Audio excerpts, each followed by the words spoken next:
for you. It's 1 to 2 years. You can do 1 or 2 if you want to go further into it. All right, so some qualities you need to have to be a pharmacist. Now, obviously not everyone can do everything. One of the main things is leadership qualities. No matter where you go, it's the same thing with like a doctor. You're gonna be the leader wherever you are. So I work for Walgreens. So I'm the pharmacist. I have pharmacy technicians under me. So I have to constantly, be making those leadership decisions where, hey, you need to be here, you need to be doing this. So you have to be able to delegate and all that good stuff. You have to be a people person, whether you go into retail or hospital or anything. If you're in retail, you're constantly dealing with customers. If you're in the hospital, you're dealing with patients, you're dealing with doctors. You're going to be talking with them day in, day out.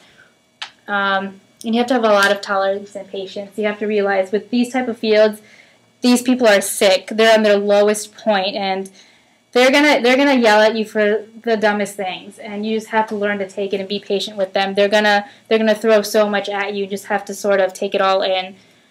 And then you have to have a lot of confidence. I think this is with any job, no matter where you are. Just be confident in everything you're doing, because these people are coming to you for help. If you act like you don't know what you're talking about, if you act like, I don't know this, they're not going to rely on you. They're putting all their trust in you when it comes to their health.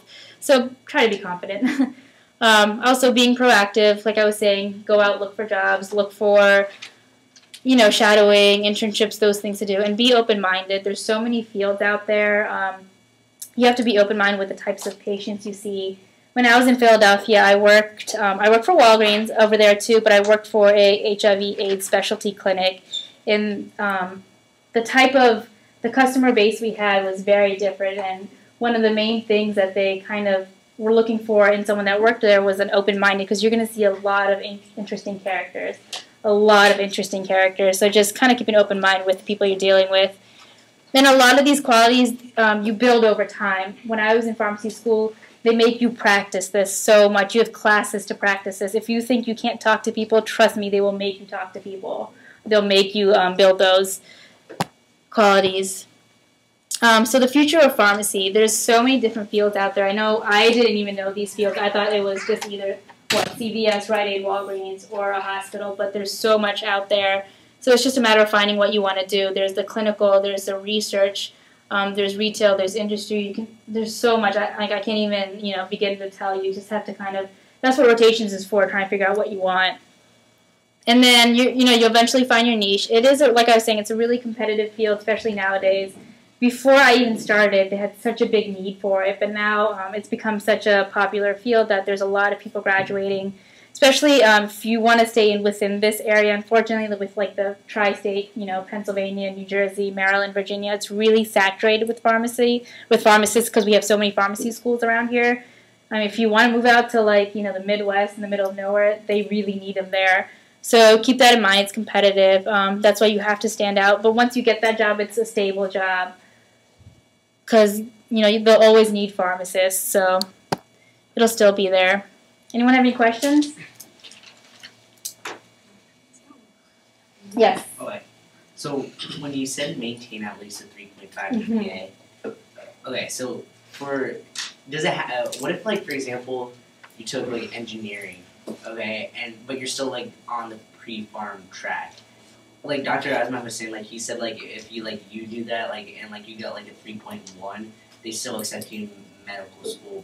Is that the same thing for pharmacy school? Yeah, you have to keep in mind, GPA isn't the only thing they're going to look at. They're going to see what classes you took, because you send them your whole transcript. They're going to see what else you're involved in. I know when I was in pharmacy school, a lot of people did the PharmD plus an MBA. So if you do something like that, it will make you stand out. So, a 3.5 isn't the cut number saying that you need to have this. But, somewhere around that ballpark, it'd be really good to have, just because it lets them know that you're doing well in what you're doing. Anything else? You said that when you get into a 6-year program, you don't have to take the PCATs, but it's if you want to go into med school and you go into a Caribbean school, you don't have to take the MCATs, but when you move back into the States, it's going to look really bad if you didn't take your MCATs. Is that the same for pharmacy? No. Pharmacy, what it is, the PCAT, they only use that to get into pharmacy school. So the chance of me, obviously, you know, I got a job, but the chance of me getting a job versus everyone else is the same. The only difference is that even though you're not taking your PCAT, they know that you're still going through the rigorous system of staying in school. You have to maintain, I think for my schools, you have to maintain a 2.7 in all your science classes. So all those fluff classes don't help you at all. So math and science, you have to maintain that B average. Is there a residency entrance exam for pharmacy? No, residency. How it works is it's actually almost the same as med school, where you have the matching system.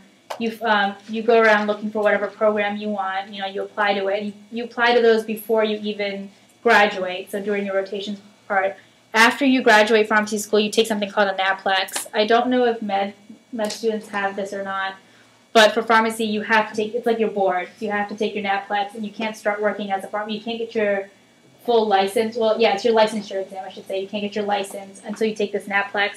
The NAPLEX has like a 93% passing rate.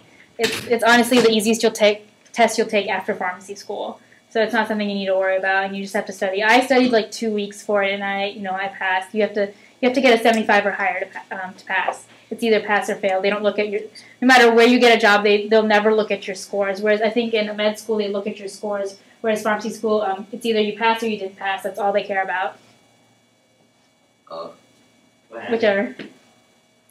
Wait, sister, I think you had a typo. When you said 6 hours a day, did you mean 6 minutes? I wish. No, it's a lot of studying. 6 hours a day? People study really hard. I've known people who actually took a year off just to study 6 for hours? it. Yeah. One of my techs took this exam 6 times, and like alhamdulillah, after 6 times she finally got into pharmacy school. 6 hours? Yeah. Yes. In a day? It's a 6-hour exam. It's not easy. 24 hours. For 2 to 3 months? Every single day? Alright, next question. During pharmacy school, like for medical school, there's the USLME step 1 and 2. Is there anything during? No, pharmacy school doesn't have that. You just pharmacy school is just like it's almost like going through college again. You just go take your classes, take your tests. You don't have any boards. The only standardized test you're going to take is that NAPLEX at the end of your schooling. So that's after you graduate, and again, that's easy. So once you're done, you're pretty much cleared. For pharmacy school, you can either take 2 years of prerequisites, or you could go get your undergrad. Does it really make a difference for getting into pharmacy school? Honestly, since I didn't take that track, I want to say it won't make that big of a difference, because I know one of our brothers at our mosque, he didn't have a major, he didn't graduate with the bachelor's, and alhamdulillah, he got into University of Maryland, by the way, is I think number 4 in pharmacy schools. So if he did all that and got into a really good school, I wouldn't worry too much about that. They really care about you getting all your prerequisites done, and that just depends on what school you apply to, what they want. I have a question for the sisters. Yes. If one of the sisters decides to take the path for 4-year undergrad, which year they should apply for a pharmacy school, and like, is there any recommendation for their undergrad years? Like, Oh, that's a good question. I didn't go over that. So if you decide to do the 4 years undergrad, the best time to take your PCAT, I would say, is after your sophomore year, so your 3rd year, because at that point you would have taken all the classes. One thing I don't recommend, is I know a lot of people have done, is they're like, oh, I'll just study for the PCAT and take it without actually taking the courses at school, without taking organic chemistry, without taking chemistry.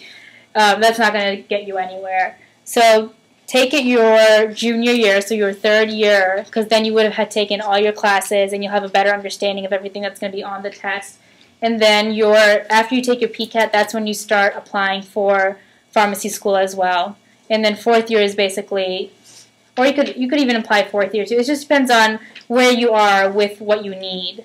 So either 3rd or 4th year, I would say.